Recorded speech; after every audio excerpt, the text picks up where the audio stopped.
ஜெய் ஸ்ரீராம். தெலுங்கில் ஒரு ஸ்டோரி கேட்டேன், ரொம்ப நல்லா இருந்தது. யூடியூப்பில் தான்.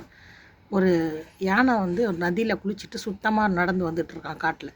அப்போ எய்த்தாப்பில் ஒரு பன்னி வந்து சேத்துல பரண்டு ஏஞ்சி வந்துட்டு இருக்கும்போது இது அந்த பன்னியை பார்த்தோன்னே ஓரமாக நவுந்து போயிடுது. போனோடனே அந்த பன்னி அது ஃப்ரெண்டுக்கிட்ட சொல்லிச்சான், பாரு என்னை பார்த்து யானை பயப்படுது அப்படின்னு சொல்லிச்சான்.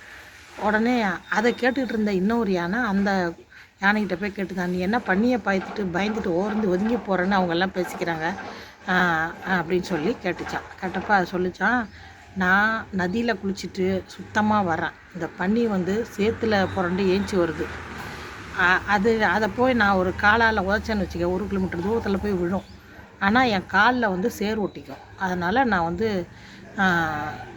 தூரமாக நவுந்து போயிட்டேன் அப்படின்னு சொல்லிச்சான். ஏதாவது துஷ்டரை கண்டா தூர விலகுன்றாங்கல்ல, அந்த கான்செப்ட் தான். அதுக்கு தான் இந்த கதைன்னு சொல்கிறாங்க. ரொம்ப நல்லா இருக்குல்ல. லைக் பண்ணுங்கள், ஷேர் பண்ணுங்கள், சப்ஸ்கிரைப் பண்ணுங்கள்.